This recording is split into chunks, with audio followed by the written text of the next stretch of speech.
अपने पड़ोसी को कहो, जो कुछ मैं सुनने वाला हूँ, जो कुछ तू सुनने वाला है वो परमेश्वर की ओर से है। फिर से कहो अपने पड़ोसी से,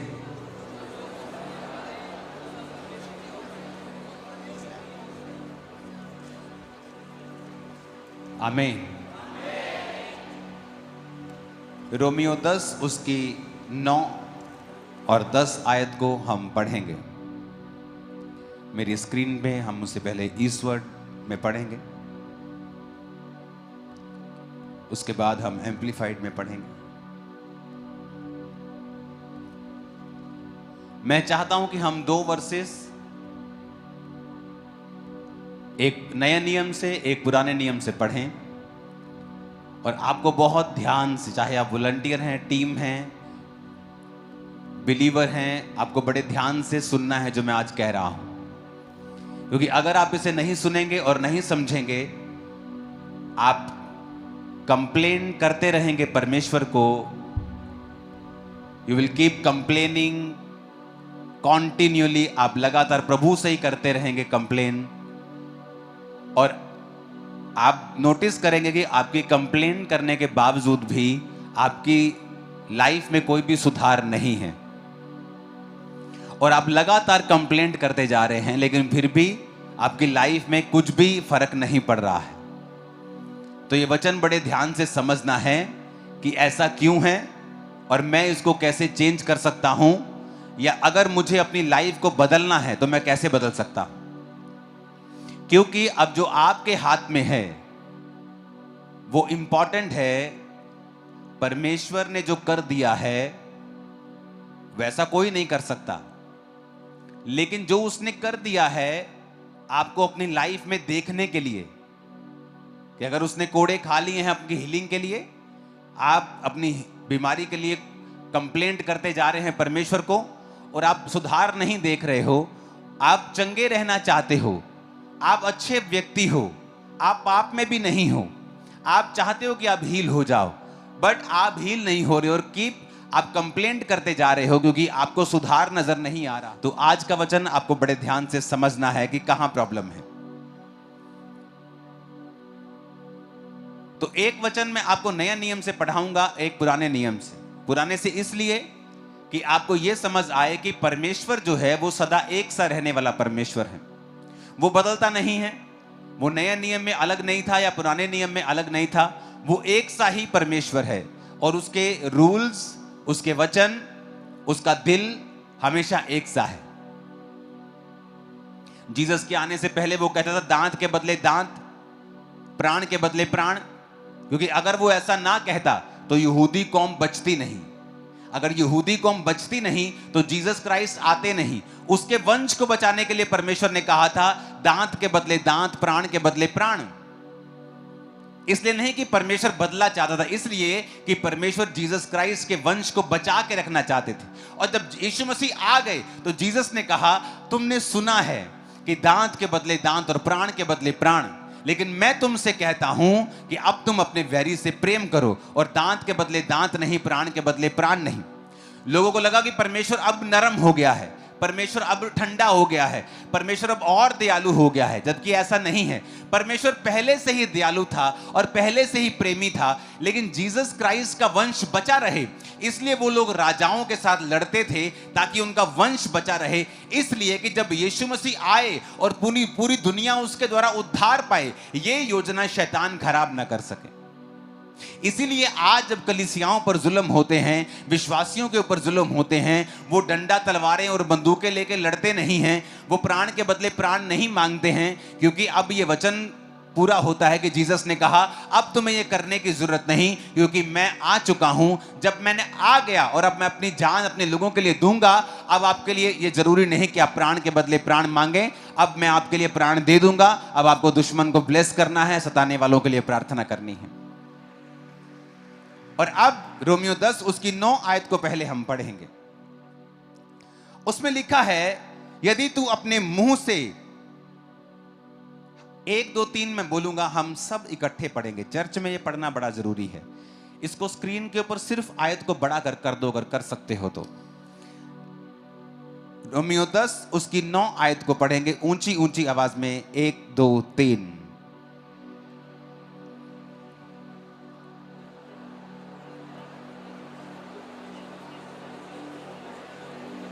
बिना हिले भी कर सकते हो तुम लोग, बिना हिले भी कर सकते हो।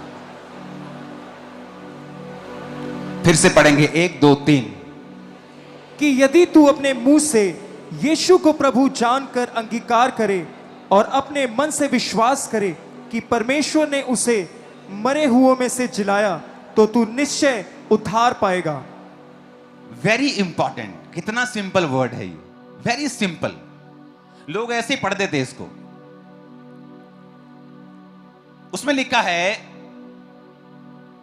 That if thou shall confess, कि अगर तू अपने मुंह से यीशु को प्रभु जानकर अंगीकार करे और अपने मन से विश्वास करे कि परमेश्वर ने उसे मरे हुओं में से जिलाया, तो तू निश्चय उद्धार पाएगा।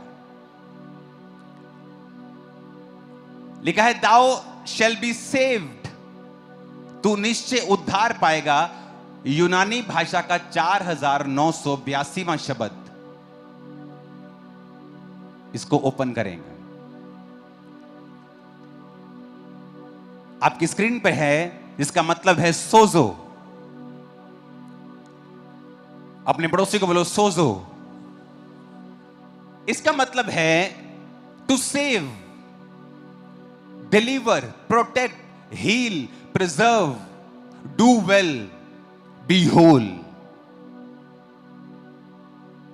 जीसस ने कहीं कहीं कहा है बी मेड होल, यानी तू वैसा ही हो जाए जैसा तुझे बनाया गया था। ओ पास्टर जी, मेरे कान में बड़ा प्रॉब्लम चल रहा है। क्या हुआ? वो जो कान की नस होती है ना, उसमें से सुनना बंद हो गया है। अब डॉक्टर बोलते हैं कि पर्दा ठीक है लेकिन नस ही खराब है, इसका कोई ऑपरेशन नहीं हो सकता, कुछ नहीं हो सकता। बी मेड होल, जैसा तुझे बनाया था वैसा हो जा। हाँ, अब सुनने लगा है, मैं उस होल की बात कर रहा हूं। बी मेड होल यानी वैसा ही हो जा। सुनो ध्यान से, जब हम आधा अधूरा सुसमाचार देते हैं, हम बोलते हैं तू बचाया जाएगा, और पब्लिक को यह लगता है, कलीसिया को लगता है कि वो उद्धार की यानी आत्मिक मुक्ति की बात कर रहा है। वो सिर्फ यहां आत्मिक मुक्ति की बात नहीं कर रहा है। मैं जो बाइबल पढ़ रहा हूं, ये ओरिजिनल बाइबल है यूनानी भाषा की, जिसमें ओरिजिनल नया नियम लिखा गया था। लिखा, फिर से पढ़ेंगे 9 आयत को, उसको आधा लगा के रखो, कि अगर तू अपने मुंह से यीशु को प्रभु जानकर अंगीकार करे और मन से विश्वास करके प्रभु ने उसे मरे हुए में से जिलाया, तो तू निश्चय उद्धार पाएगा।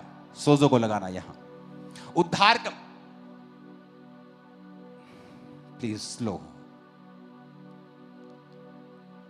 जूम आउट करो इसे, प्लीज दिमाग कम लगाओ, थोड़ा सेटिंग से। सोजो का मतलब है टू सेव, बोलो सेव, डिलीवर, प्रिजर्व, फिर सेव, डू वेल यानी तो अपनी जिंदगी में भला करे, बी मेक होल यानी तू कंप्लीट हो जाए, हील तू चंगा हो जाए, डिलीवर तू छुटकारा पाए। यानी जब परमेश्वर आपसे साल्वेशन की बात कर रहा है, उद्धार की बात कर रहा है, he is not only talking about your spiritual salvation, सिर्फ आपकी आत्मिक मुक्ति की वो बात नहीं कर रहा कि तू बेटा तू उद्धार पाएगा, स्वर्ग चला जाएगा। धरती पे जहां तू नरक काटता हो, धरती पे तुझे श्राप पड़े हो, तू बीमार हो, तू पूरी तरह से चारों तरफ से बीमारियों से, मुसीबतों से, परेशानियों से घिरा हुआ, मुझे कोई लेना देना नहीं है, मैं तुझे स्वर्ग लेके जाना चाहता हूं। अगर हमें यहां कुछ देखने को नहीं मिलता है, तो कौन गारंटी देता है कि ऊपर जाके स्वर्ग है? परमेश्वर आपको यहां पर अब भी जीवन देता है, वो आपको अनंत जीवन देता है। वो आपको यहां की बात कर रहा है। वो कह रहा है कि हां, मैं तुझे सेव करूंगा, लेकिन तुझे डिलीवर करूंगा, प्रोटेक्ट करूंगा। सोजो का मतलब है इब्रानी भाषा, यूनानी भाषा का शब्द है साल्वेशन, उद्धार।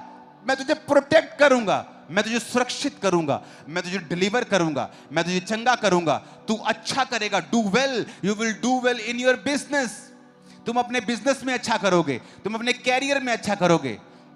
बी मेक होल, तुम कंप्लीट हो जाओगे, तुम पूरे हो जाओगे। जो अधूरी चीजें हैं तुम्हारी लाइफ में, वो खत्म हो जाएंगी।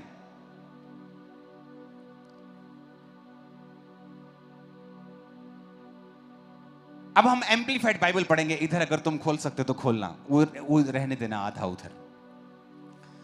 अब आपको ये मैंने समझा दिया कि उद्धार है क्या, लेकिन मेरा ये प्रचार आज का ये नहीं है।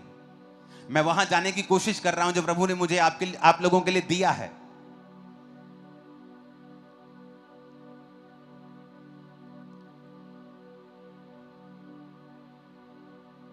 9 आयत को हम पढ़ेंगे फिर से।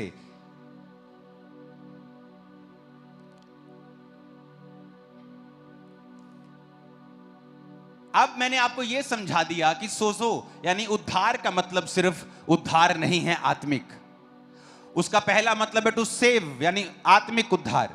फिर कहता है डिलीवर छुटकारा, प्रोटेक्ट सुरक्षा, हील चंगियाई, प्रिजर्व सुरक्षित करना, फिर सेव सेल्फ डू वेल अच्छा करना, बी में होल कंप्लीट हो जाना। यह है कंप्लीट उद्धार। क्योंकि हमारा परमेश्वर सिर्फ बातें करने वाला परमेश्वर नहीं है। उसने आदम को बनाया, गार्डन में रखा, काम करने दिया, उसने आपके हाथों को कमाने की शक्ति दी।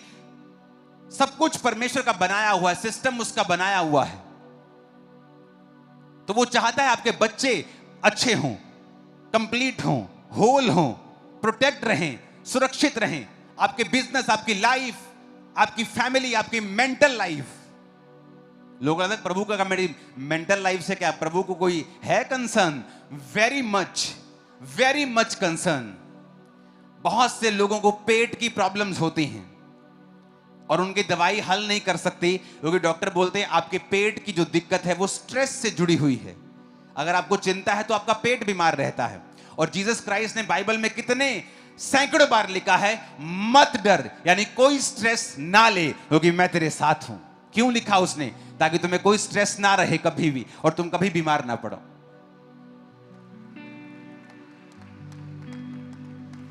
Hallelujah, hallelujah.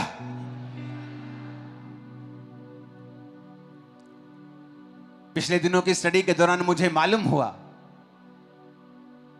कि जो 2005 में मुझे एक पेट की प्रॉब्लम हुई थी, मैंने कभी उसकी सर्च नहीं की। 5 में कोई इंटरनेट नहीं था फोन के ऊपर, तो कोई सर्च नहीं होती थी। तो 2005 में अगर आप बाइबल में, अगर आप इंटरनेट पे जाएंगे तो आपको कई डाइजेस्टिव रोग मिलेंगे। वो कभी भी जब आप डॉक्टर के पास जाते तो एंटी एसिड्स की गोलियां लगा देते हैं आपको, और वो रोग कभी ठीक नहीं होता। 25-25 साल से लोग गोलियां खा रहे थे। और जब मैं 2.5 महीने दवाई खा के डॉक्टर के पास जाके पूछा कि डॉक्टर साहब मेरे को तो बस हो गई, मैं तो सिर्फ यही खा सकता हूं, या मैं दवाई खाता हूं तो बस ठीक रहता हूं, मुझे कितनी देर खानी पड़ेगी? तो डॉक्टर ने कहा था लोग 12-12 साल से खा रहे हैं, आप पूछो ही मत। आप मेरे से मत पूछना कि कितनी देर खानी पड़ेगी, बस या एक तरह जैसे बीपी की गोली लग जाती है, गोली लग गई। और मुझे याद है उसी नाइट मैंने वो मेडिसिन फेंक दी थी और खुदा ने मुझे हील कर दिया था। सुनो मेरी बात, प्रॉब्लम ये नहीं कि मसीह या धर्मी को हो नहीं सकती, वो एक परीक्षा हो सकती है।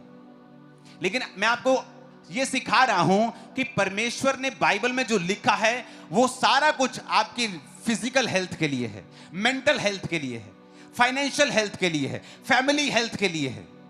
परमेश्वर चिंता करता है आपके बच्चों की, आपके दिमाग की, आपकी सोचों की, आपके शरीर की, आपके फाइनेंस की, आपके घर की, एवरीथिंग जो आपके साथ है। जैसे आप अपने बच्चे की हर एक तरह से चिंता करते हैं, या क्या मेंटल लेवल में बढ़ रहा है, क्या शरीर में बढ़ रहा है, क्या आत्मा में बढ़ रहा है, क्या नॉलेज में बढ़ रहा है, क्या पढ़ाई में अच्छा है। प्रभु भी आपकी सब तरफ से चिंता करते हैं। लेकिन हमें बाइबल पढ़नी पड़ेगी वो समझने के लिए। अब ये बात हमें समझ में आ गई है कि उद्धार का मतलब सिर्फ आत्मिक नहीं है, परमेश्वर हमें सब तरफ से बचाना चाहता है।